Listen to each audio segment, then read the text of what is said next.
The Football Show on Off the Ball. Brought to you by William Hill. Download the app and play today. You're welcome back to Wednesday Nights Off the Ball. Delighted to say that Graeme Hunter is back with us on the line. Graeme, how are you doing?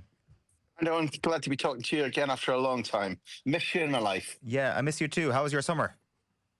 It was exceptional. Very, very interesting. The fun parts would be flying in a Spitfire simulator. That was exceptional. So much fun. A little week with my wife and kids in Stockholm. People, if you haven't been there, start saving now. It's a bank breaker, but it's a brilliant place.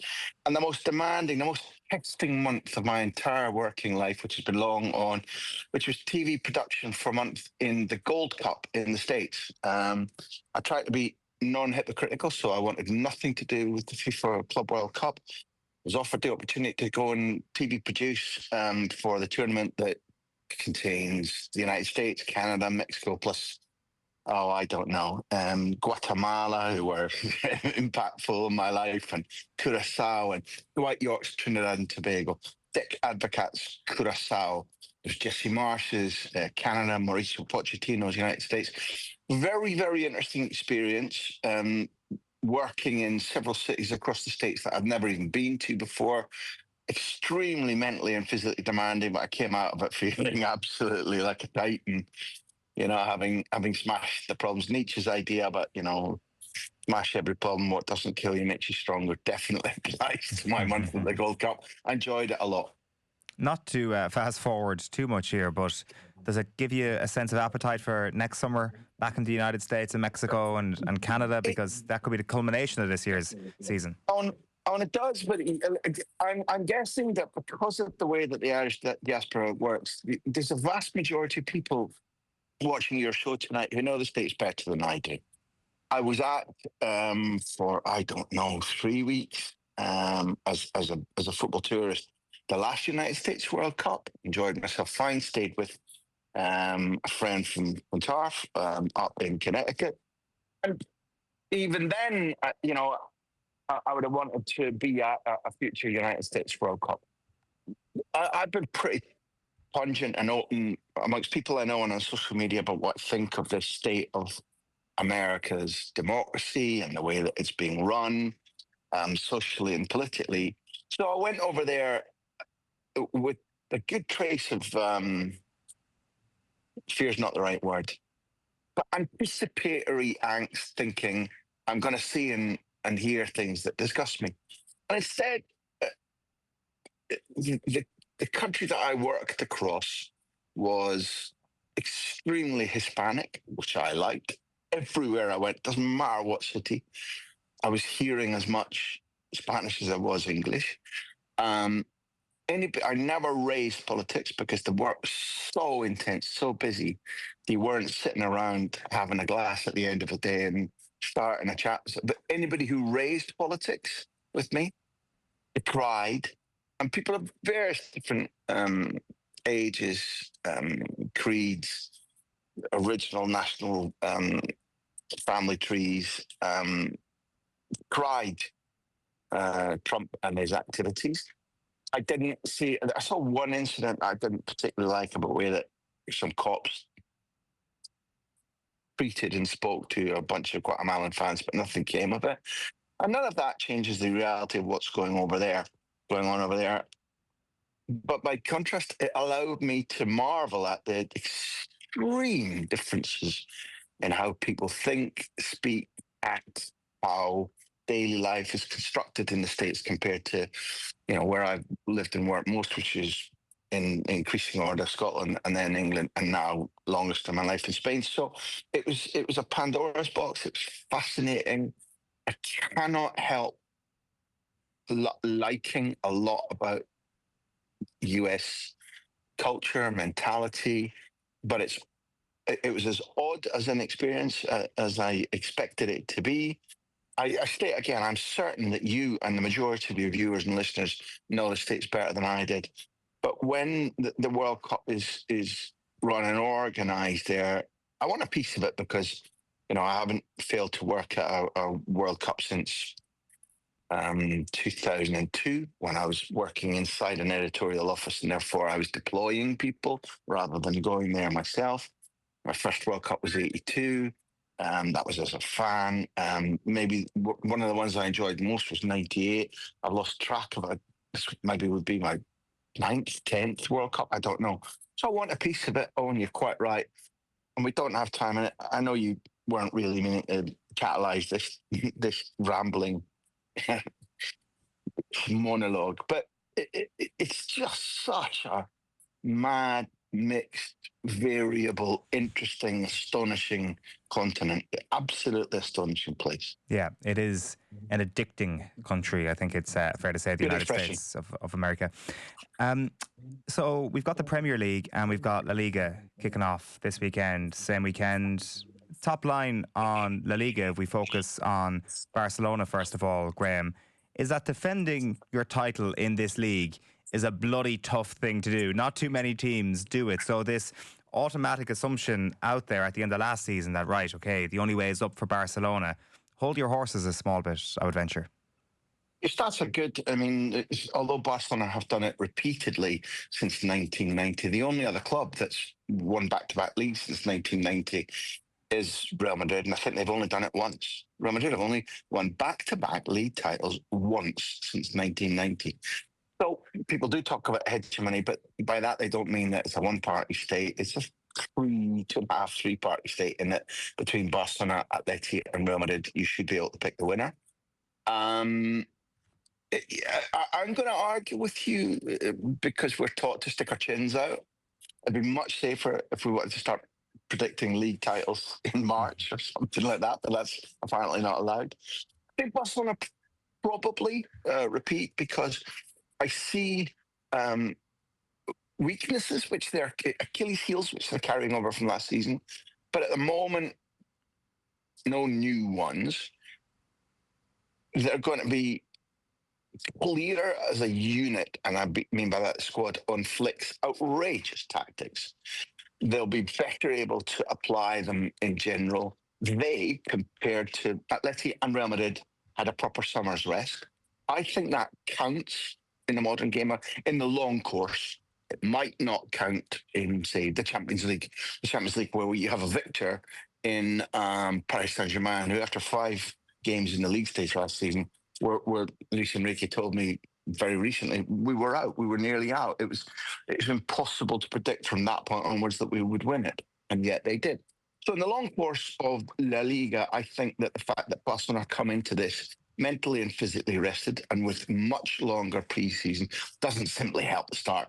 And in fact, Barcelona's start might be bumpy because their financial fair play struggles carry on, such that everybody knows over there they've got Marcus Rashford now. And boy, he did 2 or 3 absolutely beautiful things, genuinely startling against Como, particularly his role in the build-up to the Rafinha goal against Cesc Fabregas Como on Sunday night.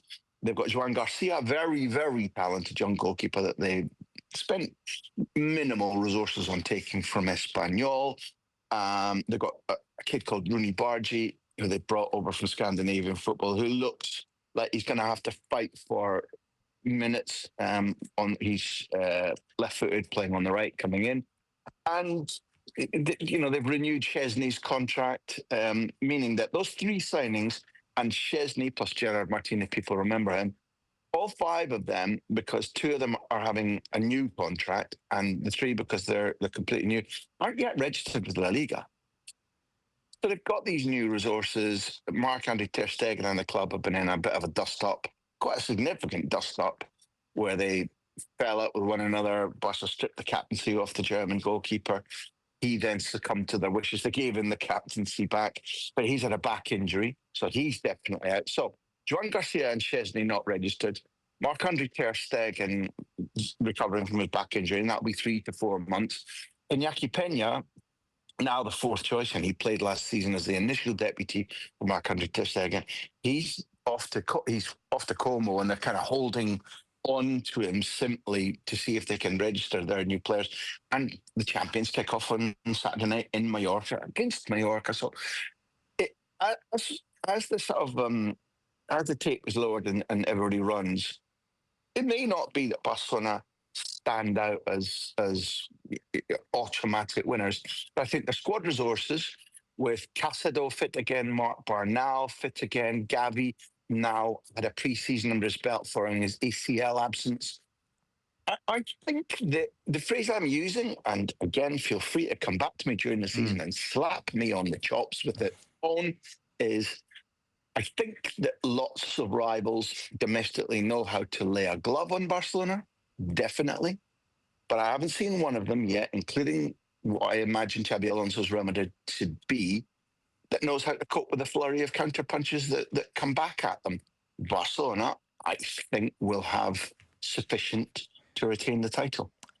To what extent are alarm bells continuing to blare with regards to what's going on underneath the surface of the water at Barcelona? Like, are you looking at this story that's come out over the last little while about the women's team at Barcelona and the suggestion that financial fair play mismanagement on the men's side has essentially reduced the squad of the women's team down to, I think, 17 players at this stage? Do you look at signs like that as to reasons for concern? I think whoever's been reporting that literally got the tiger by the tail. Right. The people, even in this country, fail to report, and therefore the wider audience fails to understand, is that while I think I've been vocal in criticising the previous administration, Bartomeu, the president, who lives within earshot, as having run up 1.4 at one stage billion euro global debt and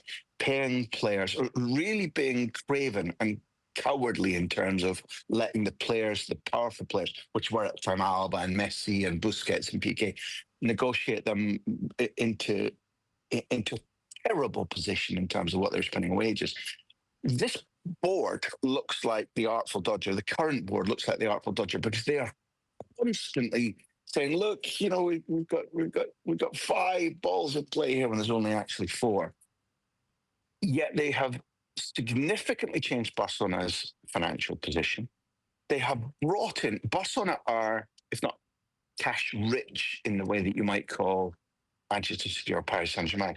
They're extremely robust in terms of cash, because what they've been bringing in via VIP seating or sponsorship deals and various other sources of money coming at you has been exemplary compared to the previous board. What they haven't done yet is that juggling of taking extremely well played footballers and taking them out and selling them and replacing them with players on significantly less wages. Now, they thought they were doing that, for example, Lamine Yamal, but within an instant, the kid needs to be paid an extraordinary contract, and he does, because you can't lose him. What they're at now is at the final details of ensuring that the numerical equation about specifically how high the wage bill is reduced, because at the moment, La Liga are not happy with the comparison between accredited sources of income and the way in which Barcelona's wage bill looks. And the reason I said that whoever reported that got it the wrong way around is the women's team is not reported here as being part of Barca's FFP burden. So, in other words, while they've been at, and not now, but over the last 2 or 3 seasons, while they've been at the most vulnerable, in the most perilous state of my lifetime, including when Laporta took over in 2003 from a club that was running out of the capacity to pay the wage bill in the era of Gaspar and Nunez, they've been in their most feeble, perilous state, and yet they've still been investing hugely in the women's team, to the extent the women's team absolutely dominates Spain and has been at, how many, I forget now how many, I would estimate they've been at, in 5 of the last 7 Champions League finals, and they've played in the last 3 and won 2 and lost 1. So the fact that maybe financially there's a bite coming at the moment on the women's team, I would honestly say, well, most administrations, in my opinion, would have started that bite and perhaps even closed down the women's section years ago, while Barcelona have been investing in it, I've been making it I've been reporting on them and interviewing them for years now. They've made it a beautiful part of their footballing brand to watch. Genuinely uplifting. I'm not a Barca fan. I've seen extraordinary, in my opinion, extraordinary football and entertaining football. And I've seen the Camp Nou full of 99,000 people to watch Barcelona against Real Madrid in the Champions League, and Barcelona women's team against Real Madrid in the Champions League, and Barcelona against Roma in the Champions League. So will things bite at the women's level?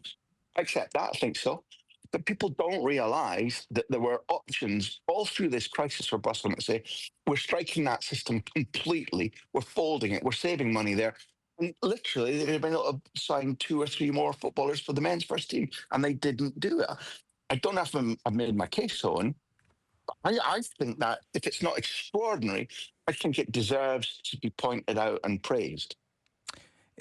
The knock-on impact on just straight up signing for the men's team has been quite interesting as well. Like, I was just reading a piece earlier on, some reporting in Sport in Spain, that Deco had suggested that they're devastated that Šeško, for example, has chosen Manchester United because they saw him as maybe a Robert Lewandowski successor at Barcelona.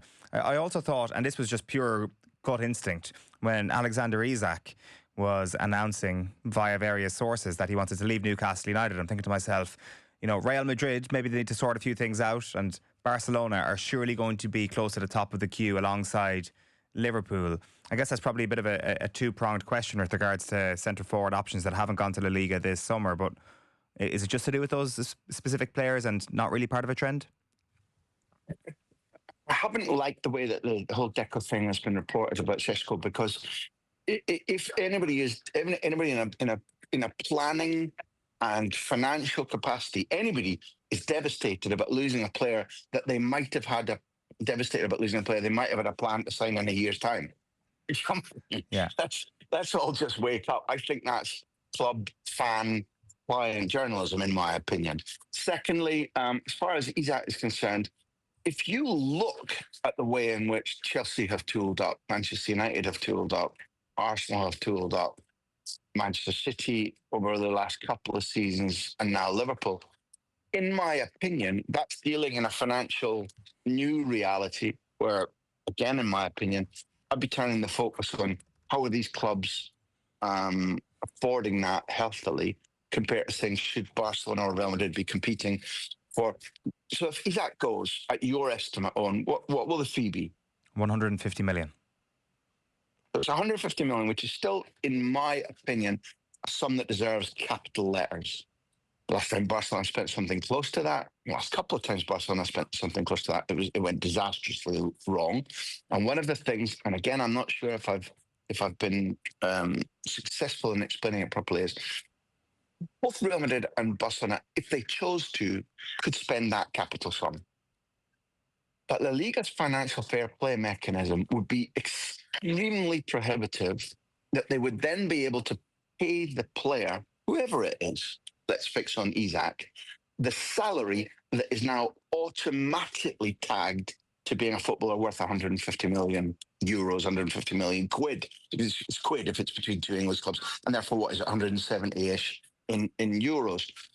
I do not believe that Isak or Šeško are break the bank footballers, not by any deal. I've watched with amusement the way in which Isak has suddenly become this pharaonic player, where, like, the behaviour between him and Newcastle is very poor. The concept of a club, specifically Liverpool, with their culture, their fan base, being willing to spend that much for that footballer, I don't understand. And I do not believe that is the market in which Barcelona particularly are fishing. I simply don't. And I'll tell you something else too. Barcelona's, the degree to which they're hamstrung about being involved in those operations pertains to, admittedly, a director of football setup that precedes Deco. I wouldn't be Deco's number one fan in terms of what I believe he's going to be able to contribute to this club. But it wasn't his fault that they built in Lewandowski on this length of deal, He's turning, what is it, 37, I think, or 38? I forget now. I should be able to tell you in 2 weeks' time. 37 it'll be. He's noticeably slower. He's noticeably more intermittent. His numbers are very good last season because the supply chain to him is exceptional. But they weren't able to move him on. They weren't able to move him out. They built in that they would be paying him extraordinary wages until at least this age of coming up 37, because he was in the power seat when they were buying him from Bayern Munich, and they got the structure and the length and the financial outlay of that deal wrong. He's been a contributory factor to them winning trophies, but their ability to go out and punch their weight against other clubs for a striker that they really like. For example, I wouldn't be buying Gyökeres, but Gyökeres' price is different. That price wage package Barcelona could potentially have argued about, except for the fact that they were completely unable to say to Lewandowski, we want to move you on before that pattern of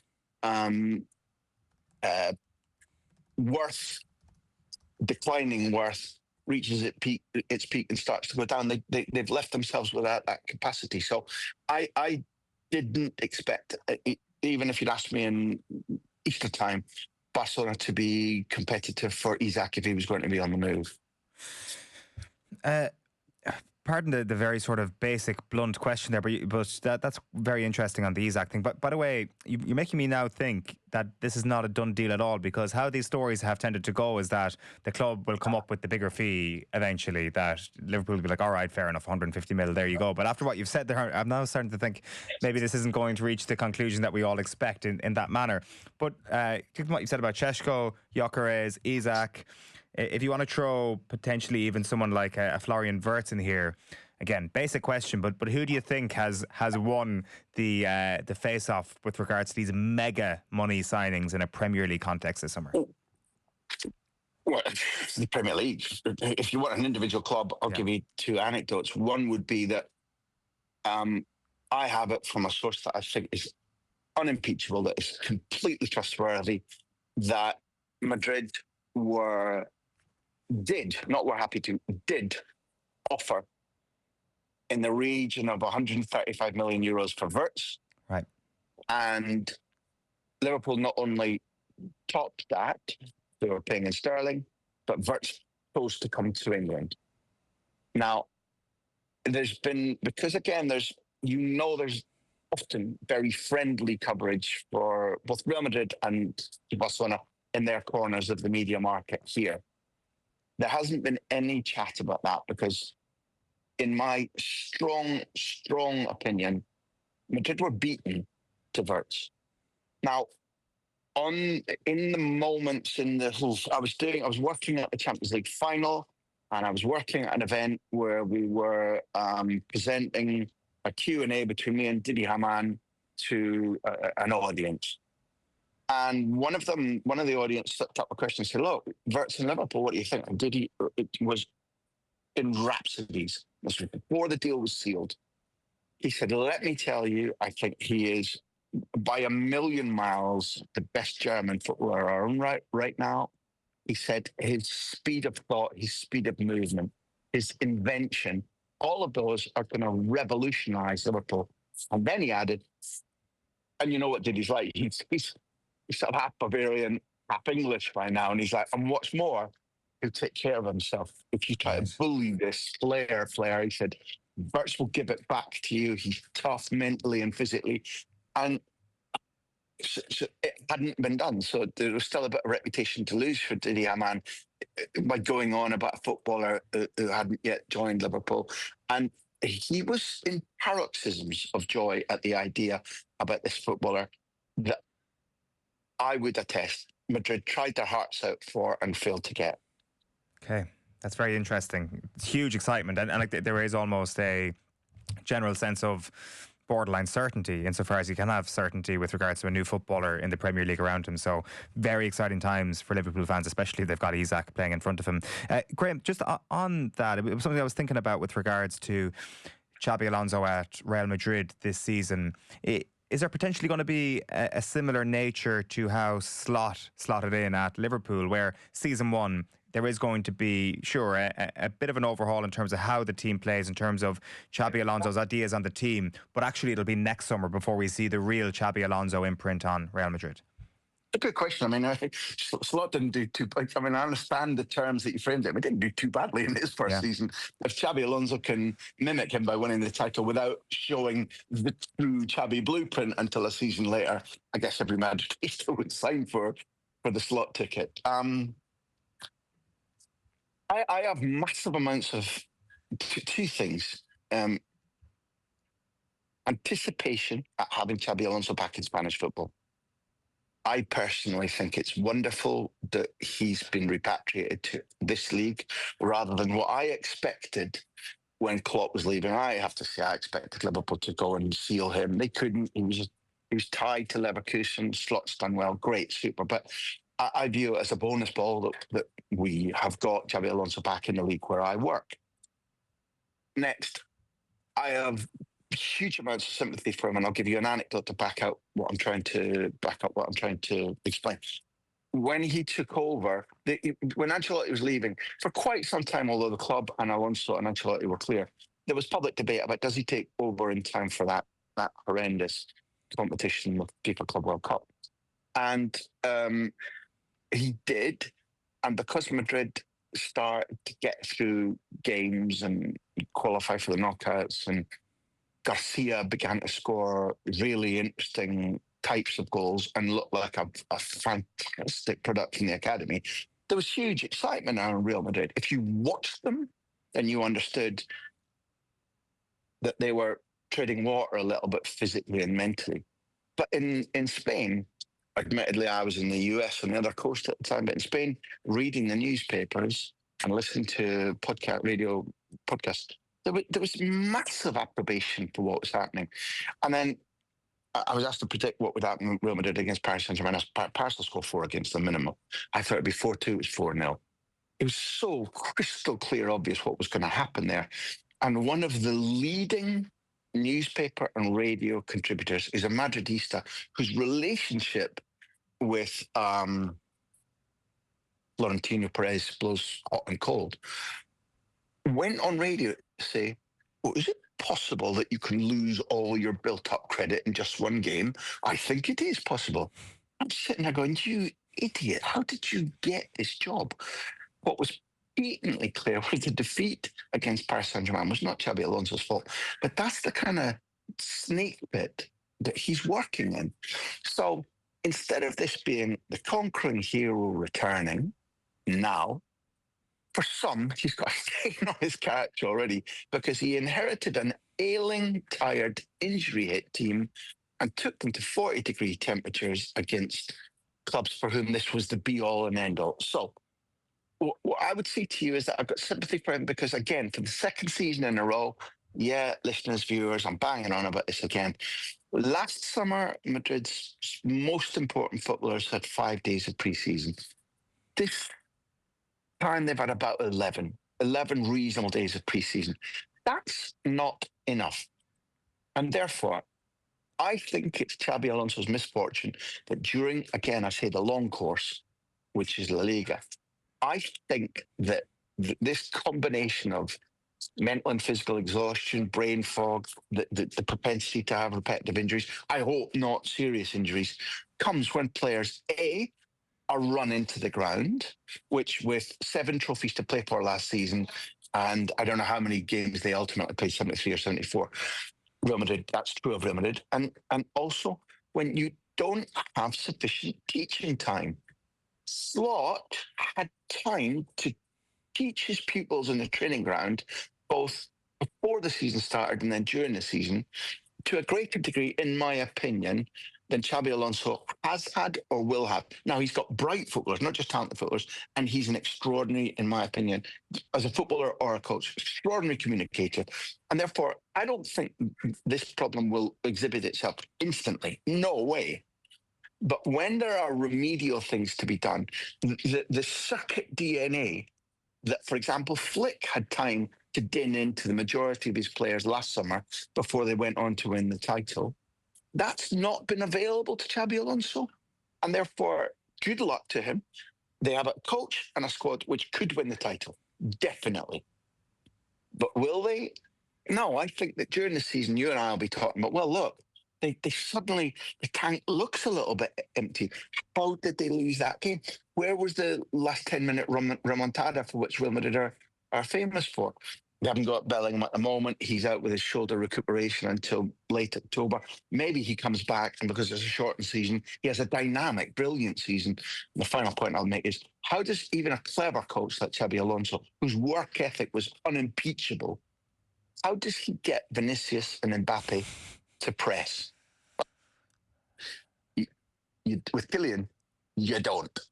Interesting. That is a very interesting note to leave it on, and it may well be the first question next time we speak, Graeme. No doubt after we've seen Real Madrid play a couple of games. Elite European football is back, Graeme. Enjoy it. Come on, buenas noches. All the best. Quick break. The Football Show on Off the Ball. Brought to you by William Hill. Download the app and play today.